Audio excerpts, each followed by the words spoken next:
Ezrahite. And we talked about him being one of the really wise people, so wise that Solomon was compared to him, saying that Solomon was wiser even than Ethan, and his brother Heman. I'm sorry. And so tonight we're going to talk about a psalm of the sons of Korah and a maskil of Heman the Ezrahite. So Heman is likely the brother of Ethan, and Ethan we talked about last week, who was the psalmist for Psalms 89. So we're going to back up to Psalms 88 tonight and talk about Heman the Ezrahite and the sons of Korah. And you may know about Korah.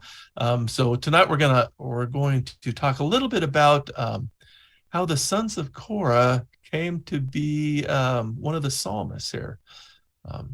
So tonight, Psalms 88, a psalm of the sons of Korah for the director of music, according to Mahalath Leanoth, a maskil of Heman the Ezrahite. So let's go ahead and get started. So last week we read a couple of verses to give us a little bit of perspective on who Ethan Ezrahite was, but we're going to read those same verses tonight because in those same verses, Heman was also referenced. So let's read this. Psalms, if we look at 1 Chronicles 15, then David told the leaders of the Levites to appoint their relatives as singers and to have them raise their voices with joy, accompanied by musical instruments, harps, lyres, and cymbals. And then down and a little bit further in verse 19, the singers Heman, Asaph, and Ethan were to sound the bronze cymbals. And so here we've got a reference to Heman and Ethan both were not only singers, but they were on the cymbals as well, as far as so they must have been musicians, which would make sense if they were writing a psalm or a couple of psalms here, that they would be the musicians. And then we look in 1 Kings also, chapter 4, and this is where we were talking about Solomon, because God gave Solomon wisdom, very great insight, and understanding as vast as the sand of the seashore. Solomon's wisdom was greater than the wisdom of all the people of the East, greater than all the wisdom of Egypt. He was wiser than anyone, wiser than Ethan the Ezrahite and Heman, Calcol, and Darda, sons of Mahal. His reputation extended to all the surrounding nations. And so here, how would it be to be compared to Solomon? I mean, they here the writer of Kings is saying that Solomon was wise. He was so wise that he was even wiser than Ethan the Ezrahite and Heman, likely brothers, but very, very wise people, and had a reputation in David's time of being super, super wise. And so I guess Ethan and Heman, now that Solomon's here, they get the silver award for being maybe the second wisest, now that Solomon is now the wisest. So now that we kind of have a little bit of perspective of who Heman and Ethan are, Heman for Psalms 88, and Ethan for Psalms 89, but this psalm also referenced the sons of Korah. And if you remember your Old Testament, you probably have a negative, when you talk about Korah, you probably have this negative sense. If you don't remember the story exactly, it's probably not a positive one. But let's go back and look at, in Numbers, we're going to look at a couple of different passages in Number to kind of get a sense of who are these sons of Korah, and kind of what was their lineage about them. So if we look in Numbers 4, we're going to let's start with Korah's grandfather, His grandfather is Kohath, and Kohath is a Levite, which means that Korah and them are Levites as well. And one of the things that God told Moses to do was to give different families different Levite families different jobs as far as the temporal the tabernacle at this time was concerned. And so that's where we're going to pick up learning a little bit about Korah, actually start with his grandfather, Kohath, and we'll find out a little bit about Kohath's, or later Korah's, job as one of the Levites, because when we think of the Levites, we kind of initially think of, well, they're all priests, right? Which isn't the case. There were different duties that different families, Levite families, had. And so let's look in Numbers 4, and it says, the service of the Kohathites at the tent of meetings concerning the most holy objects.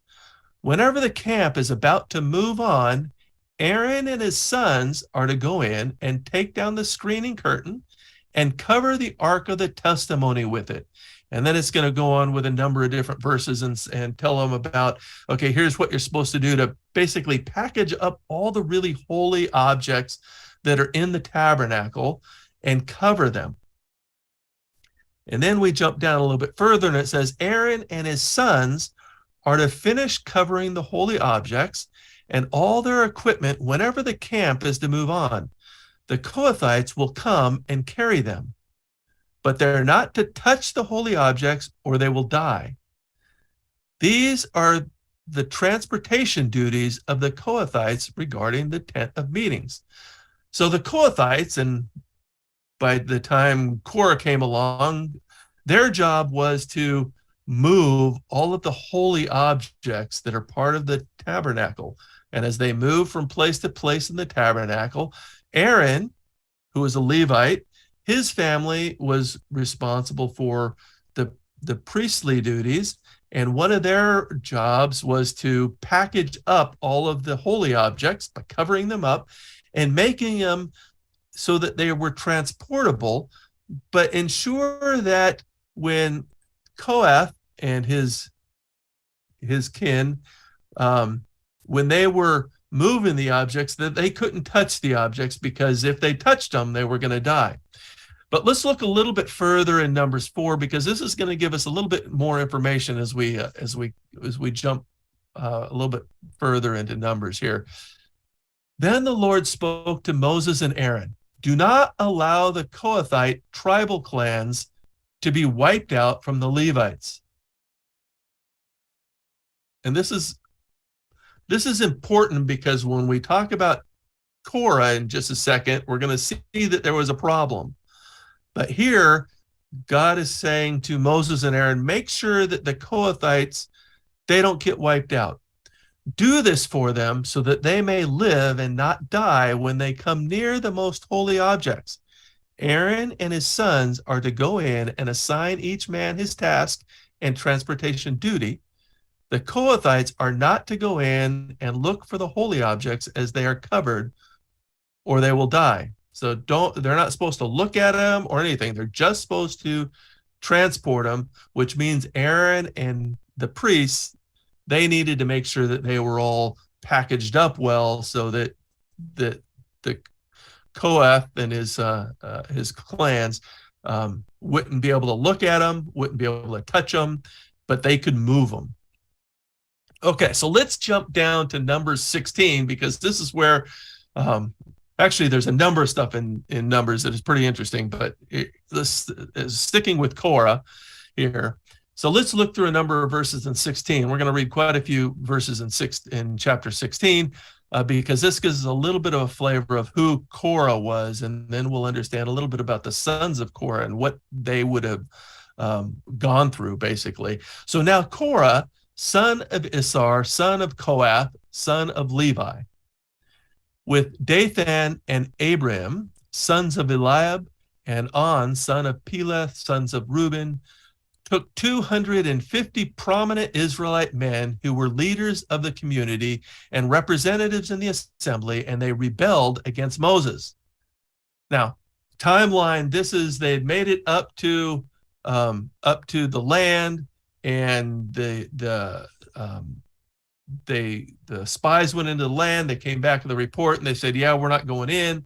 And so now they're moving on. They're going to wander, and now Korah is leading basically a little bit of a rebellion here, and it's a little bit interesting. So they rebelled against Moses. They came together against Moses and Aaron and told them, you've gone too far. Everyone in the entire community is holy, and the Lord is among them. Why then do you exalt yourself above the Lord's assembly? So in other words, we're all God's people. How come you and Aaron think you're special? When Moses heard this, he fell face down. Then he said to Korah and all his followers, tomorrow morning the Lord will reveal who belongs to him, who is set apart, and the one he will let come near him. He will let the one he chooses come near him. Korah, you and all your followers are to do this. Take fire pans, and tomorrow place fire in them and put incense on them before the Lord. Then the man the Lord chooses will be the one who is set apart. It is you Levites who have gone too far. So Korah is one of the Levites, but Moses is saying that Aaron is the one that can go into the temple, into the tabernacle, and Aaron and his family are the ones that are the priests that can do those duties. Korah, you and your family, your job is to move the tabernacle. And so there's a little bit of an uprising. Korah is saying, hey, why can't we're all God's people. How come we can't do that? We can't be priests just like Aaron and his family. You guys think you're special. And Moses is like, yeah, we are special, but it's not because of us. But let's keep going. So Moses also told Korah, now listen, Levites, isn't it enough for you that God of Israel has separated you from the Israelite community to bring you near to himself, to perform the work at the Lord's tabernacle and to stand before the community to minister to them? He has brought you near, and all your fellow Levites who are with you, but you are pursuing the priesthood as well. Therefore, it is you and all your followers who have conspired against the Lord. As for Aaron, who is he that you should complain about him? So Moses basically is saying, listen, Aaron didn't appoint himself. God appointed Aaron to be a priest and his family to be priests. And you're Levites, you're already treated special because you're special as far as the Israelites are concerned. You have a special responsibility to God to take care of the tabernacle, to move it. So let's keep going. Moses sent for Dathan and Abiram as well, the sons of Eliab. So interestingly, Moses was talking to Korah, likely near the tabernacle, but Dathan and Abiram, part of the 250 uprising as well, they weren't there. But they said, we will not come. Is it not enough that you brought us up from a land flowing with milk and honey to kill us in the wilderness? Interestingly, they were on their way to the land of milk and honey, and they're saying, hey, you brought us out of Egypt. Egypt was the land flowing with milk and honey. You brought us out here to kill us, but you also have appointed yourself as ruler over us. So they're doing the same thing. Hey, Moses, you've set this up. You've appointed yourself over all of us. Furthermore, you didn't bring us to a land flowing with milk and honey, or give us an inheritance of fields and vineyards. Will you gouge out the eyes of these men? We will not come. So they were just there. The spies had just gone in the land and came back and said, yeah, the men are too powerful for us. And now they're blaming Moses because they decided not to go into the land, even though God told them they should be going into the land, but they said we're not doing it. And at this point, Dathan and Abiram are also rising up against Moses. Then Moses became angry and said to the Lord, "Don't respect their offering. I have not taken one donkey from them or mistreated a single one of them." So Moses told Korah, "You and all your followers are to appear before the Lord tomorrow, you, they, and Aaron. Each of you is to take his fire pan, place incense on it, and present his fire pan before the Lord, 250 fire pans. You and Aaron are each to present your fire pans also." Each man took his fire pan, placed fire in it, put incense on it, and stood at the entrance to the tent of meetings along with Moses and Aaron. After Korah assembled the whole community against them at the entrance of the tent of meetings, the glory of the Lord appeared to the whole community. The Lord spoke to Moses and Aaron, "Separate yourselves from this community so that I may consume them instantly."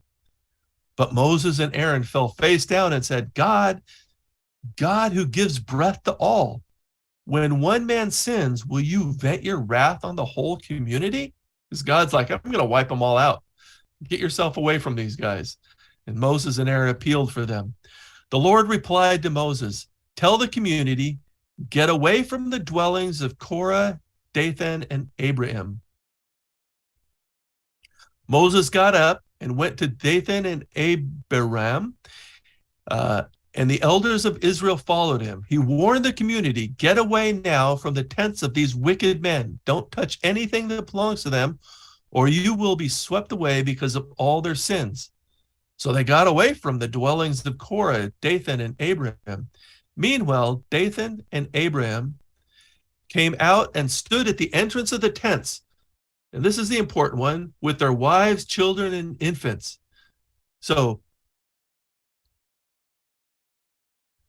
it's reported here that Dathan and Abiram were standing with their stuff, with their wives and their children and the infants. Their family was there. It doesn't say that about Korah. Now, Korah is going to get judged, but it doesn't say that his family was with him in this. So that's important as we keep reading. Then Moses said, "This is how you will know that the Lord sent me to do all these things and that it was not of my own will." So in other words, I didn't appoint myself ruler over you. God did it. And this is how you're going to know that God did it. "If these men die naturally, as all people would, and suffer the fate of all, then the Lord has not sent me. But if the Lord brings about something unprecedented, and the ground opens its mouth and swallows them along with all that belongs to them, so that they go down alive into Sheol, then you will know that these men have despised the Lord." Just as he finished speaking all these words, the ground beneath them split open. The earth opened its mouth and swallowed them and their households and all those associated with Korah and all their possessions. They went down alive into Sheol with all that belonged to them. The earth closed over them, and they vanished from the assembly. At their cries, all the people of Israel who were around them fled, because they thought, "The earth may swallow us too." Fire also came out from the Lord and consumed the 250 men who were presenting the incense. Then the Lord spoke to Moses, "Tell Eleazar, son of Aaron, the priest, to remove the fire pans from the burning debris, because they are holy, and scatter the fire far away. As for the fire pans of those who sinned at the cost of their own lives, make them into hammered sheets as plating for the altar. For they presented themselves before the Lord, and the fire pans are holy. They will be a sign to the Israelites." So the priest Eleazar took the bronze fire pans that those who were burned had presented, and they were hammered into plating for the altar, just as the Lord commanded him through Moses. It was to be a reminder for the Israelites that no unauthorized person outside the lineage of Aaron should approach to offer incense before the Lord and become like Korah and his followers. Now, just a quick aside, because we're going to run out of time, but we've been talking about that in Sunday school. Remember in the New Testament, as we're moving into the church age, that the Israelites had a really hard time with that idea of, wait a minute, we're we're all can enter the temple, we all can be we're all priests before God. These were new concepts, and this is part of the reason, because this is what the the Israelites had been through, and they were really understood that the priests were very special and the Levites were really special. But let's keep going and jump down to Numbers 26. After the plague, the Lord said to Moses and Eleazar, son of Aaron the priest, take a census of the entire Israelite community by their ancestral families of those 20 years old or more who can serve in Israel army. And we're going to jump down a little bit. It was Dathan and Abiram, chosen by the community, who fought against Moses and Aaron. They and Korah's followers fought against the Lord. The earth opened its mouth and swallowed them with Korah when its followers died, and the fire consumed 250 men. They serve as a warning signs. The sons of Korah, however, did not die. So we read about Korah, but it pointed out here in Numbers 26 that Korah's sons were not part of that uprising, were not part of what God consumed and opened the earth and swallowed them there. But as we look at Psalms 88, and that gets us to the psalm, which is where we were headed to, this psalm is a psalm of the sons of Korah. This is the history. And now Korah, their job was to move the tabernacle, move the holy things in the tabernacle. There were other families that were responsible for other pieces of the tabernacle, but Korah and family was responsible to move the holy things in the tabernacle. And at this point, many years later, they're now have part of one of a number of psalms. Actually, the sons of Korah wrote quite a number of the psalms, and we'll read a few of them in the weeks ahead. But this psalm particularly, a psalm of the sons of Korah, a maskil of Heman the Ezrahite. And so those are our psalmists as we get started in this psalm. And interesting here, before we get started, according to Mahalath Leanoth, and the translation in that is roughly basically the suffering of affliction, or this is a psalm on the lessons or teachings on the suffering or affliction of sickness. And this psalm is if we just read the psalm, it would be a little bit of a depressing psalm. But know that each of these psalms is interesting from the perspective of they are human outpouring of this is the emotion, this is the state that I'm in right now, and I'm pouring out my heart to my God. So let's read through Psalms 88. It's only a handful of verses, and it'll just take a couple of minutes as we do that. Lord, you are the God who saves me. Day and night I cry out to you. May my prayer come before you. Turn your ear to my cry. I am overwhelmed with troubles, and my life draws near to death. I am counted among those who go down to the pit. I am like one without strength. I am set apart with the dead, like the slain who lie in the grave, whom you remember no more, who are cut off from your care. You have put me in the lowest pit. In the darkest depths, your wrath lies heavily on me. You have overwhelmed me with all of your waves. You have taken from me my closest friends and have made me repulsive to them. I am confined and cannot escape. My eyes are dim with grief. I call to you, Lord, every day. I spread out my hands to you. Do you show your wonders to the dead? Do their spirits rise up and praise you? Is your love declared in the grave, your faithfulness in destruction? Are your wonders known in the place of darkness, or your righteous deeds in the land of oblivion? But I cry to you for help, Lord. In the morning my prayer comes before you. Why, Lord, do you reject me and hide your face from me? From my youth I have suffered and been close to death. I have borne your terrors and am in despair. Your wrath has swept over me. Your terrors have destroyed me. All day long, they surround me like a flood. They have completely engulfed me. You have taken from me friend and neighbor. Darkness is my closest friend. And that is the Psalms 88, the Psalms of the sons of Korah and a maskil of Heman the Ezrahite, a lesson or teaching on the suffering or affliction of sickness. So next we're going to go into a time of sharing prayer requests and taking time to pray. So if you're watching online and want to share requests, just join just go to a website at joinabc.com and you can click the contact button and share that there. And we'll give Brian just a minute to end his live feed on YouTube. We hope today's message improves your life and your walk with Jesus. To stay connected with us and learn more about Eastside Baptist Church, be sure to visit www.joinebc.com. You can also learn more by following us on Facebook and YouTube. Thank you again for watching today's message from Eastside, where we seek to glorify God by magnifying Christ. I'll move myself back there. We're back in our Hollywood squares.